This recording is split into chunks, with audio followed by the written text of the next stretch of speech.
I'm so happy to be here and speak about not one project, not about me, but about where I come from.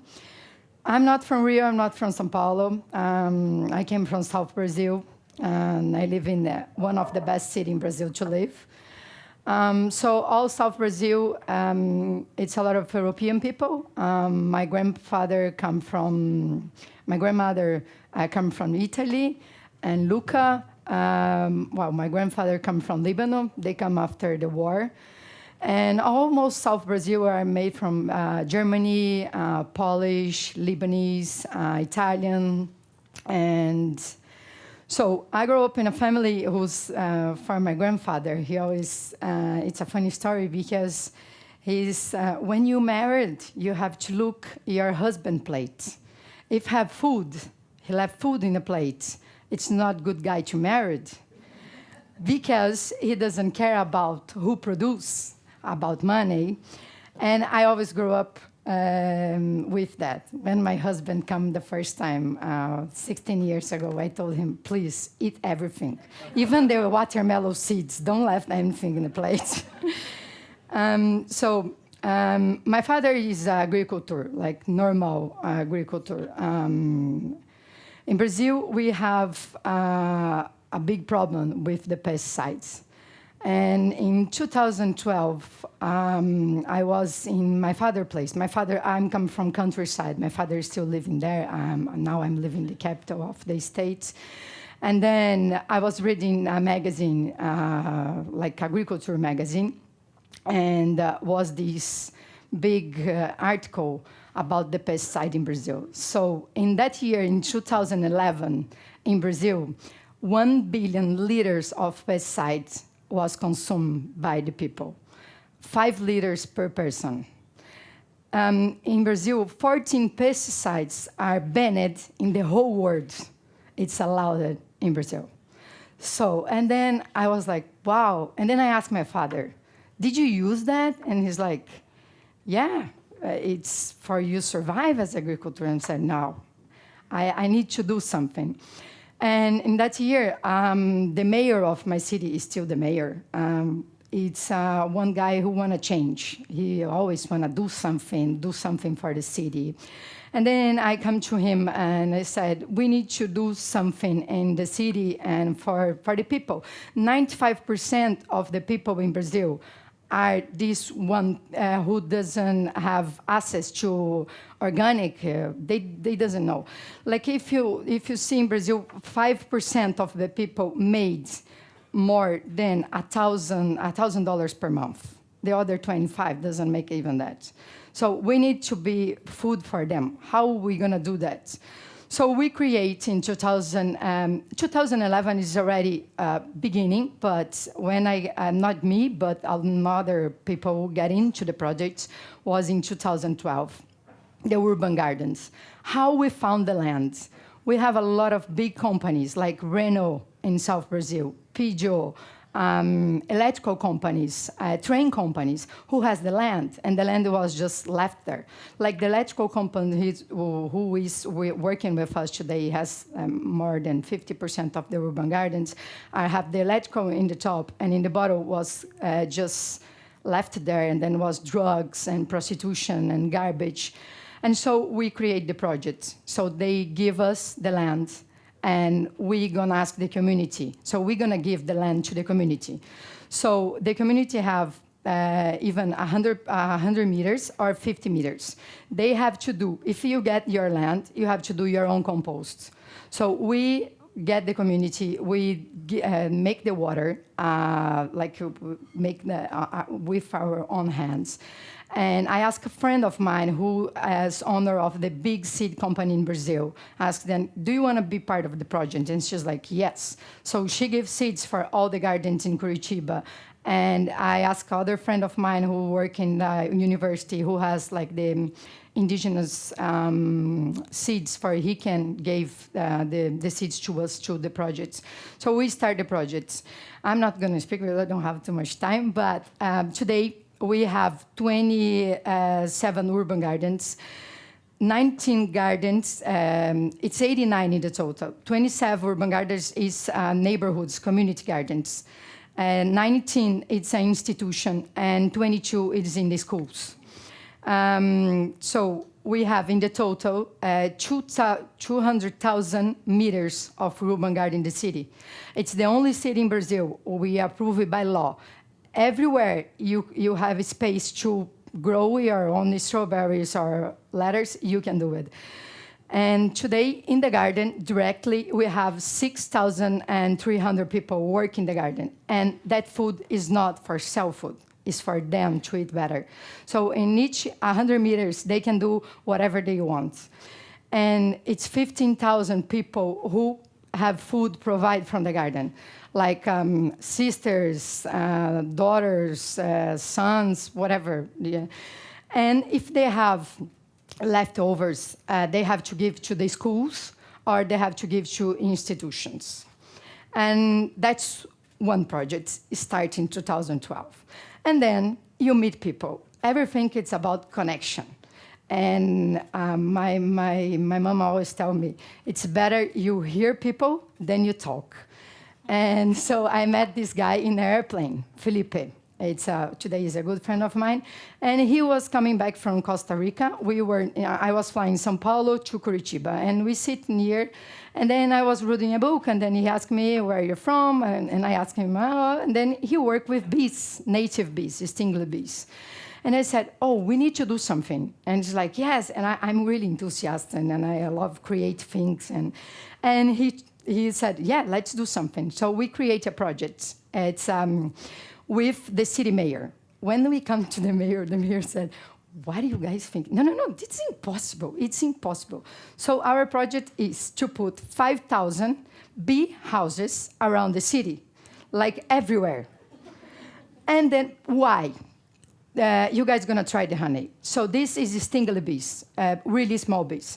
In the world, the whole world, we have 400 species. In Brazil, 300. So what happened with these bees? When the Portuguese come to Brazil, they need wax to produce candle for the Catholic Church. Our bees doesn't produce a lot of wax. They are really, really small. And then they bring some bees from Europe. And in 1983, our president went to Africa. And then he saw the bees in Africa produce a lot of honey. So they bring these bees to Brazil again. And our bees was left. And they are everywhere in the city. They are in trees, inside of trees. They are, even if you see a video in Curitiba, you try later. Do you know the telephone, the cabin of telephone? In Curitiba, we have 2 bee houses inside the telephones. And so we want to start the project. The project is Garden of Honey. And today, it's true. We have, today in Curitiba, we have 1,500 bee houses around the city.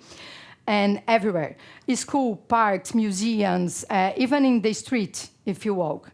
And the nice part, people, I put in front of the restaurant, and people start to calling me. I want to put in my house. The Benedito is the guy who creates in the small house. He said, Manu, I'm going to be crazy here, because people are calling me to do bee houses everywhere. And it's really nice because our trees from Amazon and from Atlantic forest need that bees because they are the small size. And some of our plants need that bees to go and then the pollination. And so today, our intention with the project of the bees, they are inside the gardens, of course, for produce more vegetables and fruits and everything for us. It's in the future. Today, we have 49% of the city of Curitiba in pollination. Next year, we want to be 100.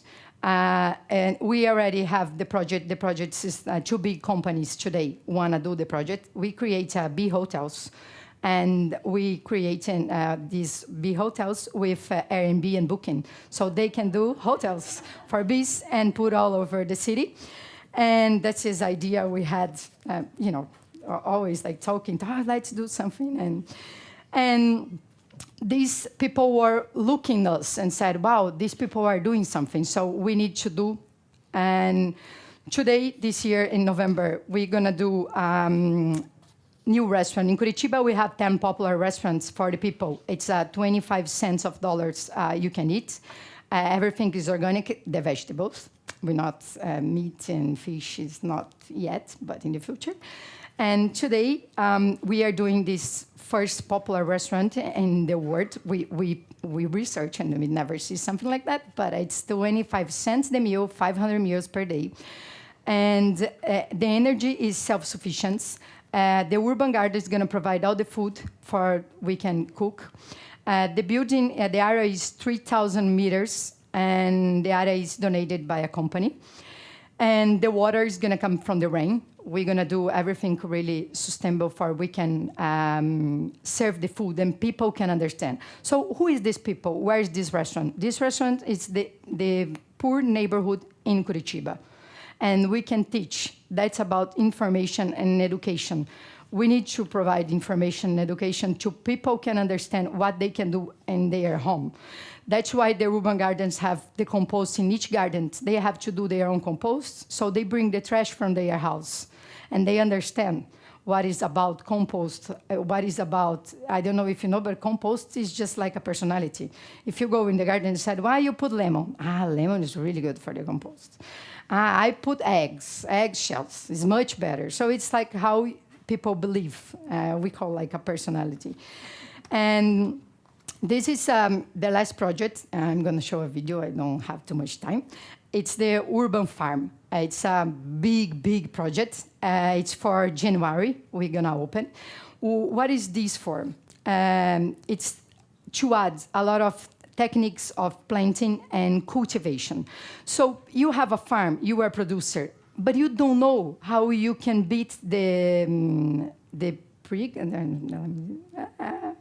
agroecologic or the, I don't know the name in English, how you have pests, the bugs. So how you can do that? So you can come into our farm. It's an education farm for the kids, for the schools, for people who want to understand, want to change. If you want to do compost in your apartment, a small, tiny apartment. If you want to do in your building, if you want to do in your community, if you want to plant something. So we're going to build this big farm for people can do that in other places or in other cities or in other countries. So this is, for us, it's really huge. And it's going to cover all the plants, the cultivation. We have a bank of seeds over there. And we're going to have a cooking school for the kids, not for everyone. If you want to come and have a classroom and understand about trash or garbage, or we're going to have chickens and how important they are. We're going to teach the kids where the milk comes from. So this is really important. Some people, I was talking with Felipe yesterday, and in Brazil, it's really common like these people, these poor people, they work in some rich people's house. So if they see like frozen stuffs and like in a package, like lasagna, frozen lasagna, if they see in there, they're going to think, this is amazing. I'm going to buy and put in my house. Because they eat that. I hear that every day in the garden. Sometimes I come in the garden and said, Manu, I bought these barbecue porks. Amazing. You see in the television? They are incredible. And I'm like, oh, my God. So I have to explain to them, it's much better if you go in the butcher and then you buy it. And you can do your own barbecue, with tomatoes. And you can do your own. Or you can do even with guava, And so that's the job we are doing, and we have the kitchen, the cars, the vans, the kitchen vans. So we go in these communities to teach them how to use the whole product, like how to do exfoliation with the coffee. After you pass the coffee, you can do exfoliation in your skin for, you can use the lemon to clean pots and pans. So we teach them how to use the whole things and for them understand how good they are doing for the words. Well, I think I talk too much. Well, I'm going to pass honey. So this honey, it's in front of the restaurant. We just got 2 days before. I never take the honey out because it's the winter time, so they never go out. But we did this special for you because now the climate changes, so it's supposed to be winter in Brazil, but it's 35 degrees. So we opened our bee houses and took this. This one is from Mandasaya. It's not added. The honey is like that.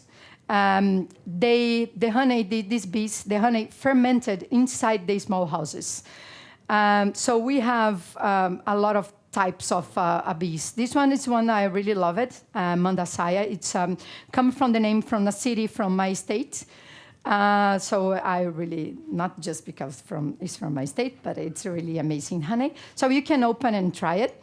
And I'm going to ask her to put the video so you can see the job and the people who work with us to provide the restaurant I have called Manu.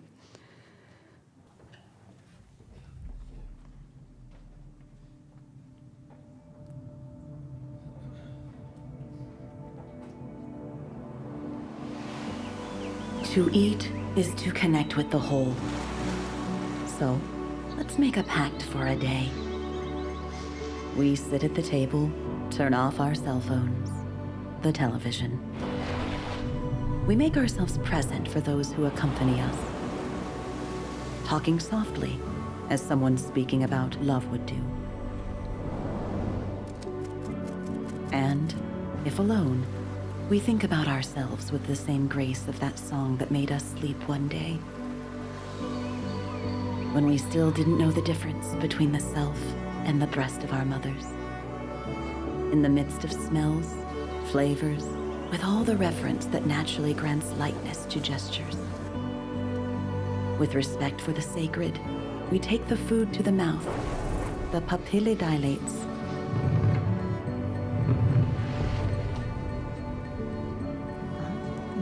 I cannot speak English.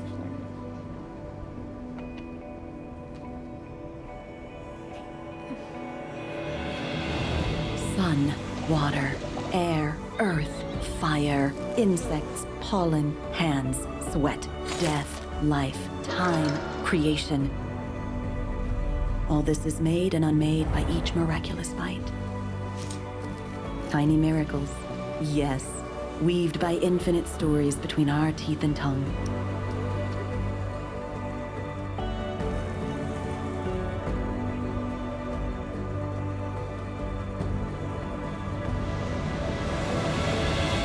Details, so small they can lead us to the divine spark of a primordial explosion that pulsates in the food, awakening in us a cure that feeds the eyes and expands our being. Thus, in this pact, we proclaim ourselves beyond the table, surrendering, feeling, making a big move outward, towards the other, the world. We find once again our origins. We remember unconsciously, without any effort, between grains, meat, sea, green, reds, oranges, textures, what the concrete mind reveals when it calms down. That we are also a point connecting to another in an endless chain. Creators and creatures. We are, in essence, what feeds us. We are nature.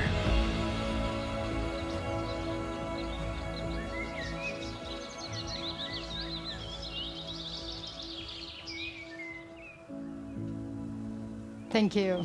Thank you so much. Thank you.